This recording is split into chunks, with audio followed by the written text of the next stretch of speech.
शुभ सकाळ सर्वांना. श्री स्वामी समर्थ. तुमचे सर्वांचे माझ्या आजच्या एका नवीन ब्लॉगमध्ये अगदी मनापासून खूप खूप स्वागत करते.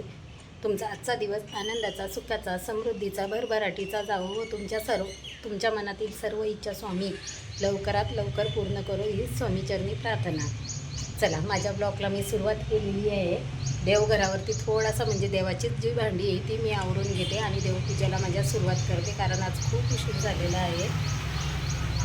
असं जर ठेवलं तर ते असंच राहील, त्यामुळे थोडं थोडं करून असं आवरण्याचं चाललेलं आहे. देवाचे जे तांबे आहेत ते पण वरती ठेवून देते, म्हणजे पटकन आपल्याला जर काही काम पडलं देवाचं तर ते लगेच घेता येतात.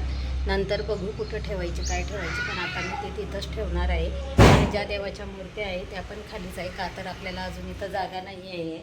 म्हणजे तसं मी ऑनलाईन मागवणार आहे काहीतरी. तुम्ही पण मला सांगा की कोणतं चांगलं वाटेल, कोणतं नाही, म्हणजे कुठल्या साईटने काय. तुमच्याकडे जर काही आयडिया असेल तर ते पण मला सांगा. आणि जे छोटे छोटे आपल्याकडे कृष्णाची, बाळकृष्णाची मूर्ती होती, आपले जे बैल पोळ्याला आणलेले बैल होते ते मी इथंच ठेवलेले आहे.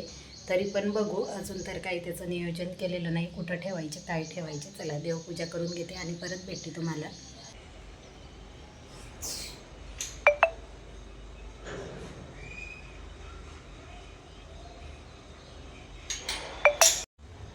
आज आहे गुरुवार, त्यामुळे मी फक्त रांगोळी काढली आणि हळदी कुंकू वाहिले, दिवा लावला, हळदीचे लेपन नाही केलेले. खूप मोठी सोसायटी आहे ही, पण काय झालेलं आहे ताईंनो, मला इथं खूप घाण वाटते. अजिबात साफसफाई नाही आहे बाहेर. हे बघा, इथं जो कचरा आहे, कचऱ्यावाल्यांना म्हणले मी की हा कचरा घेऊन जा, तर ते म्हणाले आम्ही तो म्हणजे असलं काही उचलत नाही, फक्त जो काही वल्ला आणि सुका कचरा असतो तोच उचलतो. ते जर उचलायचे असले तर त्याचे एक्स्ट्राचे 100 रुपये द्यावे लागतील. तरी पण मी आज त्याला सांगणार आहे की 100 रुपये देते म्हणून ते उचलून घे, का तर दारापुढे असा कचरा व्यवस्थित म्हणजे घाण वाटतो. मला काही आवडत नाही असा कचरा दारापुढे, आणि ते तसाही असा कचरा कोणालाच आवडणार नाही दारापुढे ठेवलेला. ते दिसायला पण खूप विचित्र वाटतं. मला असं वाटतं की मीच उचलावं आणि टाकून द्या, पण टाकणार तरी कुठं आहे. त्यामुळे त्यालाच आता 100 रुपये देते उद्या आणि उचलून घ्यायला सांगते. बघा, तसं तर आपण दारामध्ये अजिबात घाण ठेवत नाही, आणि समोर पण असे डस्टबिन पडलेले असतात दिवसभर. पण असो, आपल्याला काय करायचं मला असं वाटतं. मी इथं बघा काय चाललं, मी दारामध्ये दिवा ठेवायला गेले. बघा, जे देवांना स्नान घातलेलं पाणी आहे ते पाणी पितात, ते पिऊ द्या. बाजूला हो, बाजूला चला.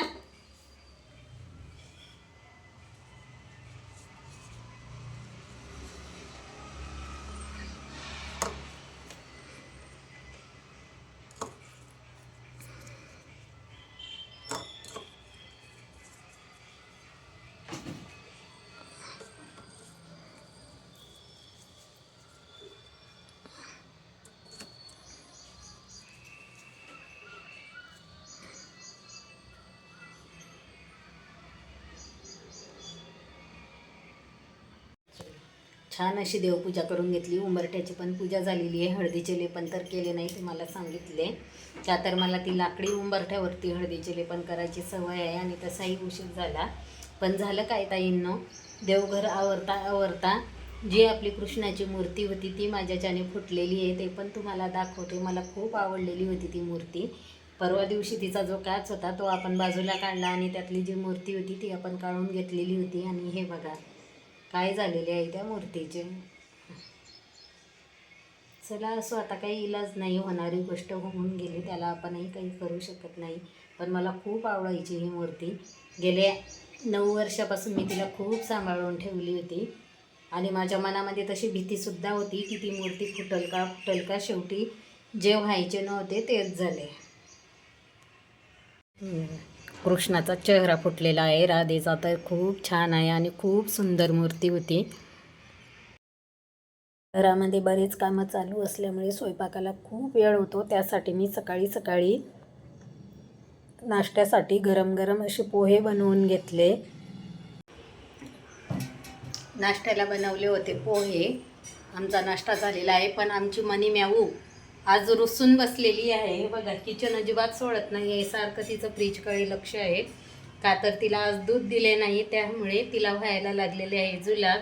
त्यामुळे तिला दूध नाही दिले मी, आणि देणार पण नाही आहे. पण तिला ती रोजची सवय लागलेली आहे, त्यामुळे बघा म्याव काय पाहिजे तुला? दूध पाहिजे?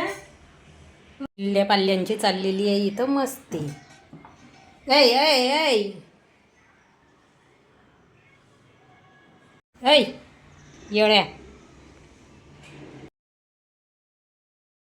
दिवसाची सुरुवात ही माझी झाडांपासूनच होते, कारण सकाळी सकाळी उठलं की मला झाडं बघायची खूप सवय लागलेली आहे. कुठं काय नवीन आलं हे मी रोज माझ्या झाडांमध्ये शोधत असते. तसंच जास्वंदाच्या झाडावरती खूप रोग पडल्यासारखे वाटत होते, त्यामुळे मी तुमच्या दादाकडून जास्वंदाच्या झाडांच्या फांद्या काही कट करून घेतल्या आणि काही मी कट केल्या. का तर त्यांना मी सांगत होते हे कट करा, ते कट करा, पण ते मला म्हणत होते राहू द्या आणि मला त्या कट करायच्या होत्या. सकाळी सकाळी झाडाची कटिंग करून घेतली. जे जास्वंदाचं झाड आहे त्याच्यावरती रोग पडलेला होता, त्यामुळे त्याची कटिंग केलेली आहे. त्याला आता छान पावसामुळे फांद्या फुटणार आहे आणि नवीन कळ्या आणि नवीन फुलं येतील असं मला तरी वाटतं. पण बघू आता, नवीन फुलांची अपेक्षा झाडाकडून करते. तसं तर त्या झाडाने आपल्याला खूप खूप सारे फुलं दिलेले आहे. आपल्याला वायफाय घ्यायचं होतं, ते पण येऊन गेले. त्यांनी कनेक्ट केलं, त्यात माझा आता बराच वेळ गेला. आता जो काही पसारा आहे तो आवरून घेते. आपली अशी अजून लावायची आहे बघा, इथंच ठेवलेली आहे. कुठं लावायची कुठं नाही अजून ठरलेलं नाही. बेडरूममध्ये लावायची का हॉलमध्ये लावायची बघू आता. ते पण दादा येणार आहेत, पण ते केव्हा येतात केव्हा नाही ते अजून काही नक्की नाही. चला, देवपूजा पण करायची, अजून पूजा नाही केलेली. आणि आज आहे शुक्रवार, त्यामुळे मला आहे उपवास. तरी पण मुलांना तर स्वयंपाक करावाच लागतो. काय करायचं काय नाही ते ठरवलेलं नाही. का तर तुम्हाला मी सांगितलं होतं आपल्या इथं पीठ नाही आहे, पीठ संपलेलं आहे. गिरणी आहे, पण लावायची का नाही लावायची. त्या गिरणीमध्ये अजिबात पीठ चांगलं येत नाही. ज्वारीचं पीठ चांगलं येतं, गव्हाचं येत नाही. पण ज्यावेळेस अर्जंट असतं त्यावेळेस मी दळून घेते, कारण आता मी बाहेरून दळून आणते, त्यामुळे मला आता बाहेरचंच पीठ आवडायला लागलं असं मला तरी वाटतं. कारण आपण थोडं थोडं करून किती दळणार. त्यामध्ये भरपूर वर्ष झाले त्या गिरणीला, पण खूप वर्ष वापरलेली आहे ती पण. आणि जो आपला सिलेंडर आहे त्याचा पण पाईप अजून बसवलेला नाही, त्यामुळे सगळी मी आता सिलेंडर म्हणजे ह्या साईडला ठेवला, कारण ती सगळी इकडं तिकडं करावी लागत होती. आता बरोबर व्यवस्थित बसलेली आहे. लाईट लावायची अजिबात गरज पडत नाही. तर सकाळी कधी 5:30ला जरी उठलं तरी सुद्धा खूप उजेड असतो. दिवसभर तर खूपच उजेड असतो, त्यामुळे पडदेसुद्धा लावून घ्यावे लागतात. आणि आपलं त्या घरी कसं होतं, उठलं की पहिली दिवस रात्र लाईट लावावी लागायची. पण आता इथं तसं नाही आहे, खूप उजेड आहे, त्यामुळे खूप छान वाटतं. आणि हवा पण खूप सुटते. हे बघा, भुरभुर दिवसभर अशी गार हवा सुटलेली असते. माझे केस पण तुम्हाला उडताना दिसत असेल आणि खूप छान वाटतं. अजिबात मला असं नवीन ठिकाणी आल्यासारखं वाटत नाही. चला असो, आमची म्याऊ पण खाली जाऊन पार्किंग शोधून आली. खाली गेलेली होती ती पण आली. हे बघा, सौरभने तिला सोडलंय वरती जाता जाता. चला, माझे पुढचे बरेच कामं पडलेली आहे, त्या कामाला माझ्या सुरुवात करते. टी व्ही बंद करते आणि जो हॉलमध्ये काही थोडाफार पसारा म्हणजे वायरीचे तुकडे ताकडे आहे ते आवरून घेते आणि पूजा करून घेते. स्वयंपाकाचा पण बघायचा आहे, काय करायचं काय नाही. तसेच बाहेर पण जायचे. जो आपला जी आपली गॅसची शेगडी आहे ती सुद्धा नीट करायला नेली होती, पण त्या दादाने म्हणजे सिलेंडरच्या दुकानामध्येच नेली होती. त्यांनी 850 रुपये 900 रुपयाला एक जे बर्नर असतं ते सांगितलं, किंवा नवीन शेगडी घ्या तुम्ही आणि आपल्या या शेगडीचे मिळणार आहेत आपल्याला 1000 रुपये असं ते म्हणत होते. आणि 7,500-8 हजाराची शेगडी त्यांनी दाखवली, पण मी काही घेतली नाही, कारण आपली शेगडी चांगली आहे. त्यामुळे दुसरीकडे बघणार आहे. तात्पुरता मी तिला पाईप बसवून घेतला आणि तीच वापरणार आहे. 950 रुपयाला एक बर्नर म्हणल्यावर 1800 रुपयाचे 2 बर्नर झाले. त्यामध्ये थोडे पैसे टाकून आपण नवीन शेगडी घेऊ शकतो.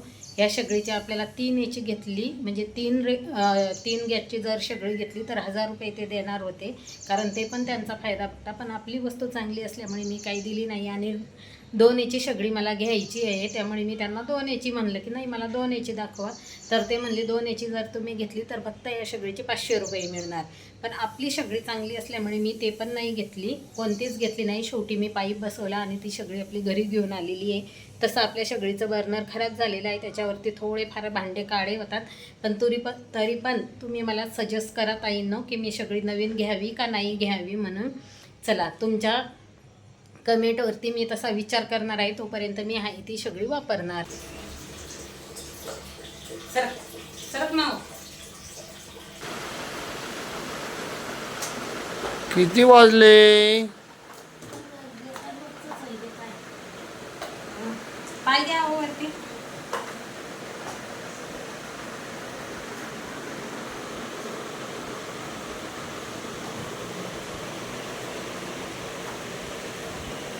दीड वाजला, अजून भाकर करायची.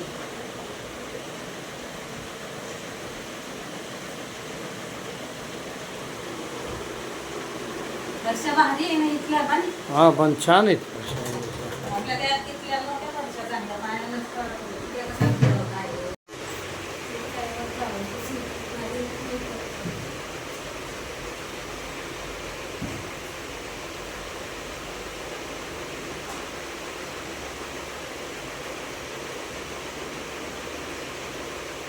चलो चलो कांद्या.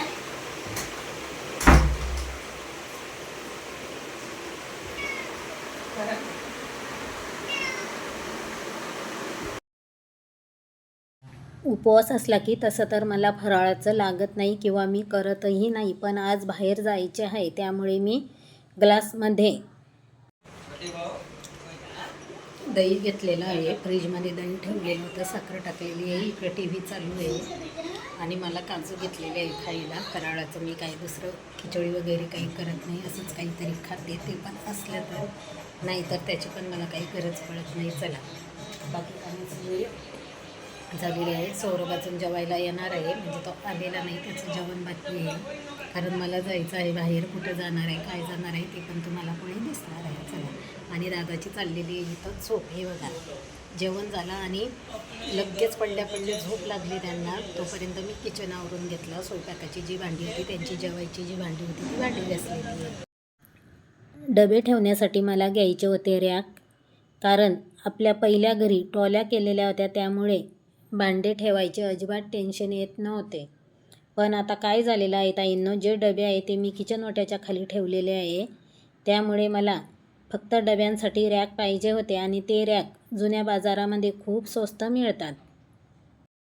तसंही तुमच्या दादाच्या मागे मी लागलेली होती की मला जुन्या बाजारामध्ये घेऊन चला म्हणून, पण त्यांना वेळ नसल्यामुळे ते काही मला आणत नाही. पहिले तुमच्या दादासोबतच मी जुन्या बाजारामध्ये फिरलेली आहे, खूप छान वस्तू मिळतात. चला आता आम्ही आलेलो आहे घरी. जुन्या बाजारामध्ये गेलो होतो, तिथं काय घेतलं ते पण तुम्हाला दाखवलेलं आहे. आता ते तुमचे दादा फिटिंग करणार आहे का, तर त्याचे जे नट होते ते त्यांनी काढून दिले, तुम्हाला तर दाखवलं. हे बघा, 2 व्हीलरवरतीच आणलेलं आहे मी ते, त्यामुळे मला रस्त्याचे काही शूट घेता आले नाही, कारण खूप जड आहे ते, त्यामुळे. आणि जे लांब अँगल आहेत ते गाडीला बांधले होते. आता पूर्ण ते फिटिंग केल्यानंतर तुम्हाला दाखवते कुठं ठेवणार आहे. आपण जर असं कुठं बाहेर गेलो आणि बाहेरून जर आलो तर आपल्याला असं वाटतं कोणीतरी आयतं ताट दिलं तर खूप बरं होईल, पण काय आहे ना ताईंनो, घरामध्ये कोणी करायला नसल्यामुळे मला एकटीला सर्व करावं लागतं. कितीही कंटाळा आला किंवा काहीही झालं तरी पण आपण जर ठरवलं तर सर्व कामं आपण हसत हसत किंवा खूप हौशीने करू शकतो, असं मला तरी वाटतं. कामाचा कंटाळा करून चालत नाही. पटकन स्वयंपाकाला सुरुवात केली, एका बाजूला पूजा मांडायला सुद्धा सुरुवात केली. पहिली पूजेची मांडणी करून घेतली आणि नंतर मी माझा स्वयंपाक पूर्ण केला. काय भाजी केलेली आहे, कशी केलेली आहे, त्याची रेसिपी तुम्हाला उद्याच्या व्हिडिओमध्ये बघायला मिळणार आहे. एका साईडला तुमच्या दादाचे रॅक फिटिंग करण्याचे कामसुद्धा चालू होते आणि दुसऱ्या साईडला मी माझी पूजा अशी मांडलेली. कशी वाटली माझी पूजा?